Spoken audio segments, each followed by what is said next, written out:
So how would we, so right now all of that's still in the file. What happens if I maybe want to put that somewhere else so I can use that in multiple files, in multiple HTML files? Let's actually demonstrate that, right? So we want to be able to reuse our styling is what you're suggesting. Yeah. What we're going to do is actually put that out in a separate style sheet. Okay. I'm going to go ahead and start by creating a new file. Okay. And you notice I have an option to do CSS. Oh, well, there you go. There we go. It gives it a default name of style sheet. Okay. Oh, that's good. I'll leave that. Yeah, that works. I'm going to go defines back. what it is. Style sheet. I'm going to go back here. Yep. And I am going to just copy and paste this out. So you're taking the exact same CSS that you had typed out a second ago, and you're just putting that right into the CSS. I'm going to open this up, just replace what's here. Hit my trusty Control-V, and voila, there it is. All right. All right, that's came in a little bit messy. I'm going to use my Control-KD. That's a handy little shortcut. I love that shortcut, Control-KD, and that'll clean up some of your coding. So Control-K, Control-D, and that will automatically format the document. Yep. I'd mentioned, by the way, for anybody who's going to be using Visual Studio, that shortcut also works in Visual Studio, which I really like. Awesome. Yep.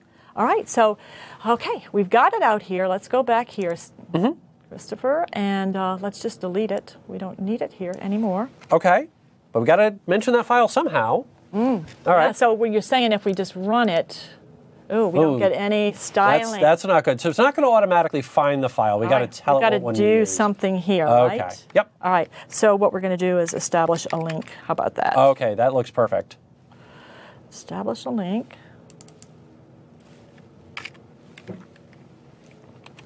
And what we've got to do is reference what we're going to be doing here. So we're going to establish an href, and that's just simply going to be the path to our style sheet. It's embedded right here into our project, so we just simply say the name of the file. And we're going to establish a relationship. What is it that we're trying to link up? Right, trying to link up you pointed at something, but what is it? What is it? The style sheet. Oh, okay, all right. You just have to tell it it's a style sheet. That's it. Okay. Done and done. Done and done. We run it, and now we should get our style. There we go. Okay. Yeah. And you could use that style sheet across multiple HTML files. Absolutely. Okay. And of course, that's the big advantage, right? Of having it external is because now that gives me an opportunity to reuse that. Also, in addition, one more thing. Yeah. It helps make my application a little bit more accessible. We talked about the importance of making your applications accessible. A user could actually override your style sheet with their personal style sheet. That might make their fonts bigger if they needed to see something larger on a screen. So, again, the idea of reusability and also accessibility. Okay. I like it. I like it. Very good. So let's... Reusability is a good thing. Makes our lives so much easier. That's right. Code reuse. Perfect. All right, let's move on now. I think actually I want to change that title back to black. You do? Yeah. All right. Let's just change it just for the heck of it. So I'm going to go ahead and put it back to black there. Okay. Can I use the shortcut hex there? 000, turn off all the colors, black. Yep. We looked earlier at our situation of order of precedence, right? So we saw how things were inherited and how we needed to be careful. We also want to talk a little bit about those principles of inheritance, of cascading, and how that works. So I'm going to do actually a little demo here. I'm going to add some CSS to demonstrate that. I'm going to go up to this section, and let's add some styling to the body. Okay, so the body is going to be all of the text. Yeah. Yep. In fact, we'll actually go look at that. That's a good point. Let's do a script and something that that's going to stand out. We may not really use it in real life, but something like a script tag. Okay. Just so that we can differentiate what's happening. I was hoping you were going to use Comic Sans MS. Do you like that one? There was somebody that was in the studio a while ago that mentioned that, anyway, it's a long story. All right, let's go to your point about what's encapsulated in the body. Let's actually look at our HTML. Okay. And we can see inside of the body, we actually have several tags that are nested inside, or what we call child tags, right? We've got H1, H2, we've got paragraph. Let's actually see what happens. Everything's inside that body. Okay. So I've specified here that I want the body. You want that to be that funky script. All right. Some of it was changed, but not all of it. Not all of it. No, the stuff down below wasn't. Yeah, we've got our footer that's changed, but the information that's in our paragraph didn't change. Let's go see why that is. Yeah. If we look at this, we notice that actually in our paragraph, we actually specified here a specific font that we wanted. Okay. So that got precedence, right? Since we didn't specify anything for our headers, it picked up that little script. It's inherited from the parent body. Okay, so that's an example of this cascading feature, right? Okay, so kind of going back to what we talked about before, the closer it was to the element, that's that one. So here, it also looks like the more specifically that you've described that particular element, that's what's going to win. Yes. Okay. And if I have not specifically described, it will inherit. Right. Okay, we'll inherit from above. So because of the fact that you called out paragraph, when it's a paragraph, it's going to be using that sans serif. Okay. That's it. I love it. That's it. Okay. All right. I think we're ready to move on now. We have demonstrated inline CSS. We've looked at taking that out and at least embedding it up into the top of our head, and that was better, right? But even better is to totally separate out that concern into a separate CSS file inside of your application. So as Christopher mentioned, you could reuse it. Excellent. Just as a recap, let's talk about where we've been and then where we need to go with this module. Hopefully you have a good understanding now of how you're going to set up the syntax for your CSS. You know how to create some inline.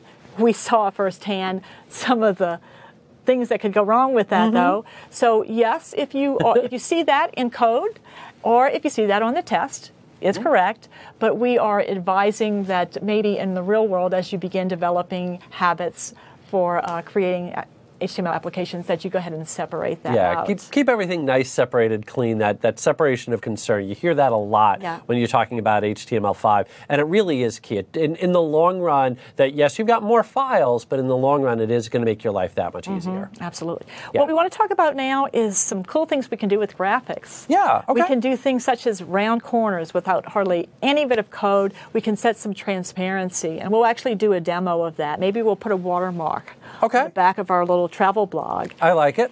And then we want to at least understand these terms: transformations, transitions, and typography. All right. Christopher, we could probably spend about 2 weeks, right, just talking about some of these complex things like transformations and transitions. Yeah. I want you to know that for preparing for this exam, you should understand what those things are, have a basic understanding of how you might set up the syntax, some methods, and events that are available for these, but that's about it. Okay. Not really too much detail. You're not expected to have created an application that does a complete transformation, but we want to make sure that you understand what it is. Because after all, this is an entry-level exam, so you don't need to know the ins and outs of all the different advanced features that are available with JavaScript and HTML and CSS. Okay. Very good. Perfect. I love it. I love it. Time for a demo. Yeah, let's see it. Let's do code. Yeah, let's do some code. What we're going to do is work on our travel blog. We're going to write a little, fancy up the header a little bit. Okay. It looked kind of bland, so we're going to maybe add a border around that, some color, and then round the corners. And then, as we mentioned before, we'll go ahead and add an image and watermark that onto our page. Okay. Let's see it. Okay, here we go.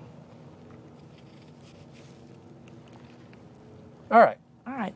So since I'm going to be working, I want my header to include both H1 and H2. So I'm going to come back to my code here, and I'm going to actually wrap this around the semantic header.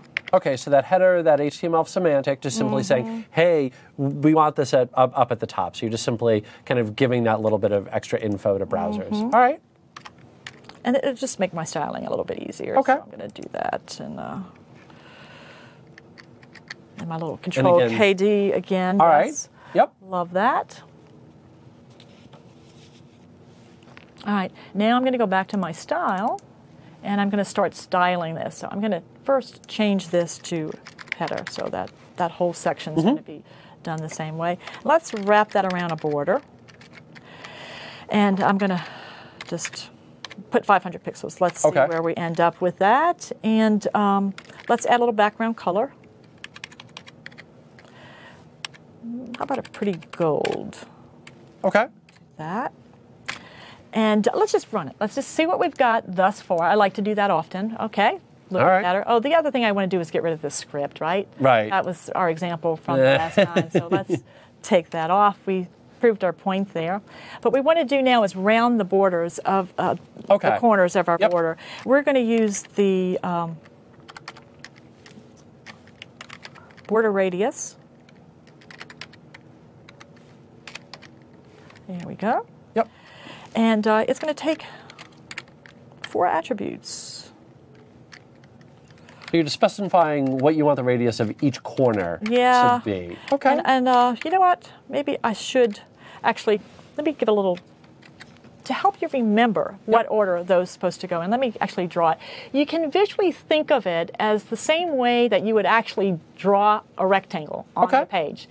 Most of us would start in the upper left-hand corner, right? Yeah, so if you go back to my slide, I'll go ahead and demonstrate that. So we start here.